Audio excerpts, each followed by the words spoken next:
So, we bring up this trail of thought because a trail of thought really is what your beliefs are about. A belief is only a thought you keep thinking, but we want to add a new phrase to that statement that you've been hearing us offer for a while. A belief is a vibration that you continue to activate for some reason. In other words, while Jerry and Esther have not thought about those particular people in a long time, that's still an active part of their life experience, as is most everyone's past an active part of your experience. Esther laughs as they drive in the monster bus across this nation. It is a rare road that they're on that Jerry doesn't have some memory about. Because he traveled as an entertainer, he traveled by car, he traveled all of the roads of this nation. And nearly all of the roads that he traveled, Jerry and Esther are still traveling. So he remembers that motel. He remembers what happened at that gas station. He remembers the people that lived in this town. And while most of it feels good when he reactivates it, every time you activate something from the past, you run the risk, and we don't mean to sound warning, we just can't find a better word of explaining. There is the potential of this activation because of this past experience not jiving with what's going on now. For example, when you go home for a vacation, home to your early roots, when you go back to visit your parents or the town that you grew up in or the people from your beginning, even if they're not still living where you lived, when you go back to those people, don't you find yourself beginning to behave like you did the last time you were there? Often. Because those familiar faces and places, the familiar food that they're eating, the familiar things that they think about, the familiar family albums that they get out, the familiar vibration of what that was is activated within you when you turn your attention to it. Whether you go there or not, or whether you just think about having been there. In other words, when you turn your attention homeward, so to speak, homeward to your physical family roots, you activate the vibration of that, and if you feel love and joy and friskiness when you're doing that, that means that those thoughts that are activating are blending with the most further extension of who you are, and all is really well. But if you feel irritated, if you feel ornery about it, if you feel lonely or homesick, if you get those nostalgic feelings that so often you associate with home, what that means is that thought activated something so far from who you now are that there is a discord within you.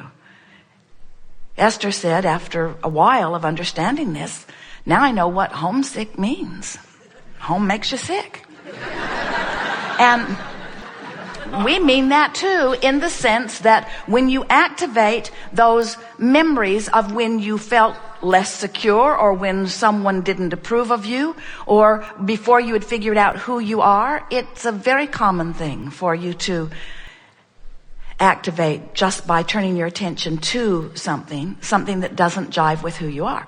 But you don't have to go back home or back into your memory to do that. All day, every day, the thoughts you are focused upon, whether it is past, present, or future, whether it is a person, whether it is a place, whether it is a thing, whether it is a philosophy, whether it is an economy, whether it is a government, it doesn't matter what you've turned your attention to.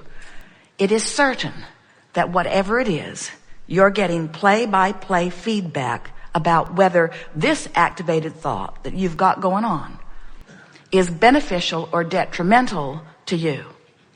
Because your life has caused you to reach into new places.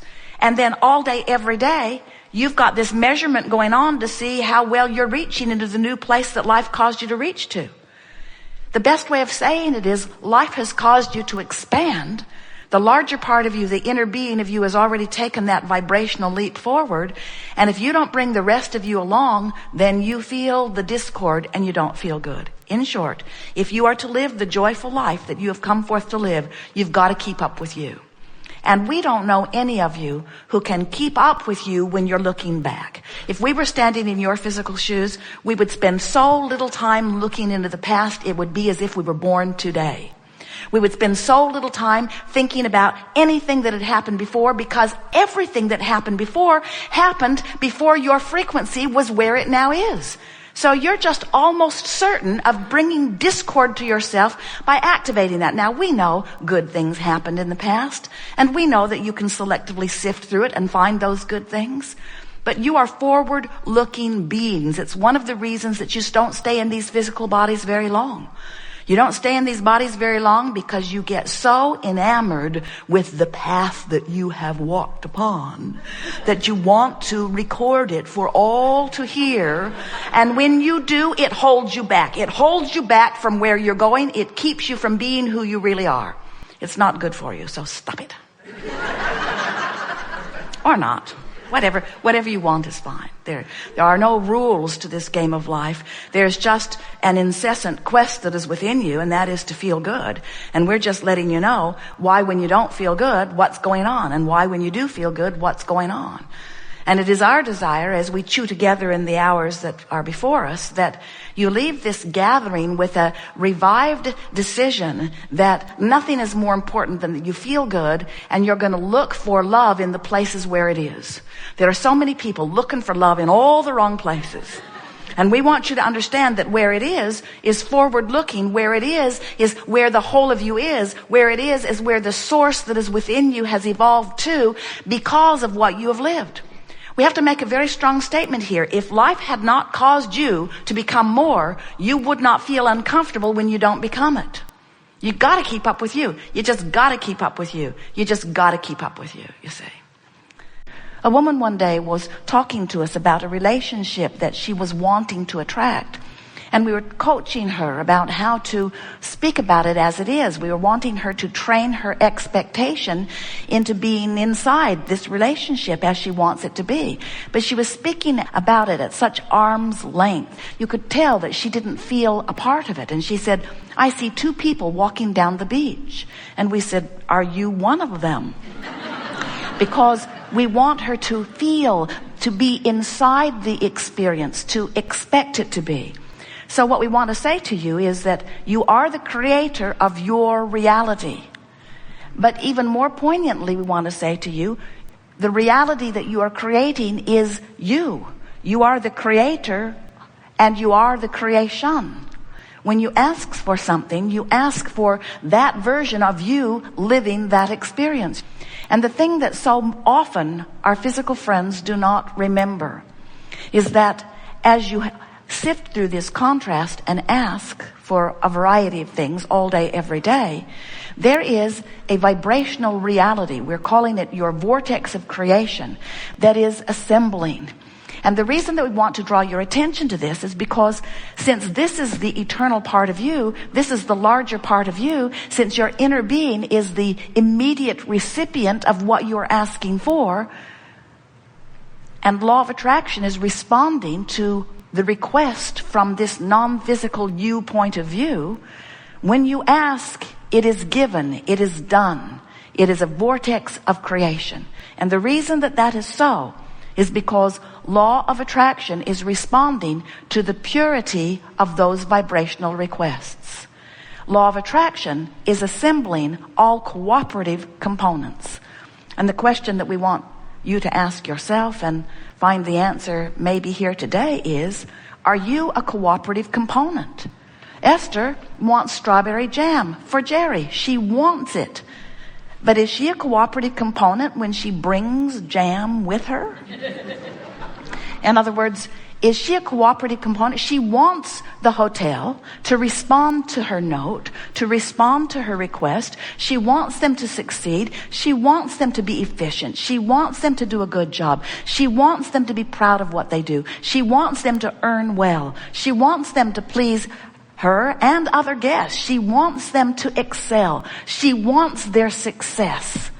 But when she brings her strawberry jam, you got to know she's not really all that much of a cooperative component to her desire. because her expectation is somewhere else. In order to be a cooperative component, you have no contradictory thought. You have no contrasting thought. You have no resistant thought. Your thought about what you want is in sync with who you are and all that you have become.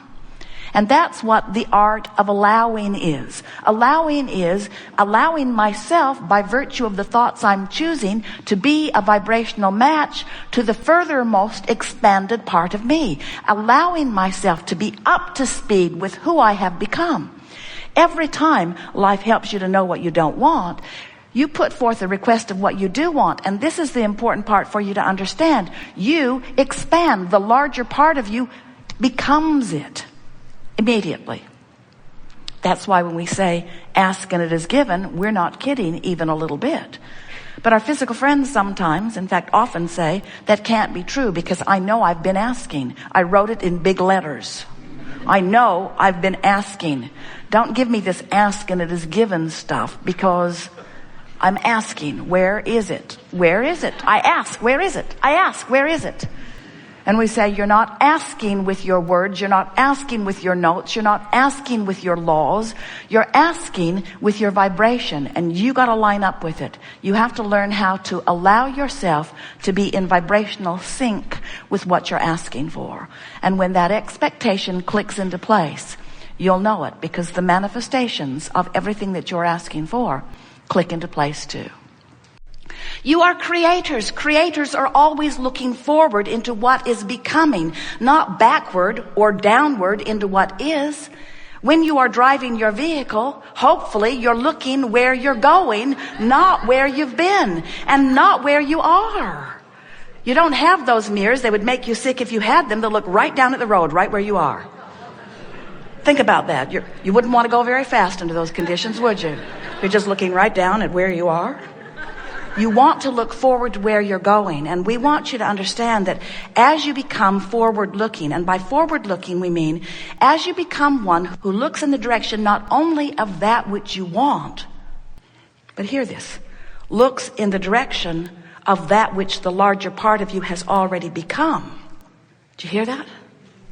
Can you hear the importance of your step one part of this process? Contrast causes you to ask and source the inner being that is you, the God within you, the all that isness, collects the data of the best of life. Now we want to ask you a question. When you know what you don't want, when you see someone rude, when you see a mass murder, when you see some abhorrent experience, when you see something that you really, really, really know that you don't want, when you see people suffering, when you see people encouraging suffering, when you see those things you don't want to see, whether it's humans or animals or earth, when you see something you don't want to see, do you understand that in that moment you offer an equal and a commensurate and exactly equal, proportionate request that is exactly on the other side of what you don't want? In other words, when you're really sick, you really ask for wellness. If you're sort of sick, you sort of ask for wellness. If you're sort of confused, you sort of ask for clarity. If you're really confused, you really ask for clarity. In other words, your request is always proportionate to what you are allowing yourself to live. And for that reason, in this time of greatest diversity, which is a good thing, not a bad thing, as you are mixing it up with one another, you are asking massively. And as you don't allow yourself as individuals to go in the direction of what you're asking for, it just causes you to ask harder and stronger and more often. So that the requests that this time-space reality are sending forth into the vibrational escrow of mass consciousness is bigger and faster and more than it has ever been before. This stream is moving fast, and the answering to what you're asking for is happening in greater abundance than ever before. This pool of abundance that you have requested is at its all-time high and getting greater in every day, which means your propensity for thriving is greater than it has ever been. Your propensity for suffering is greater than it has ever been also. Because it's always equal. In other words, when who you have become is more and you don't let yourself become it, you don't feel so good. Fortunately, as individuals, you don't have to wait for everybody to figure it out before you have the ease of alignment. You get to individually go with the flow of that which you have become, and when you do, you come into alignment with who you are. So step 1 is you ask. Step 2 is source answers. Step 3 is you got to find some way somehow to become a vibrational match to what you've been asking for.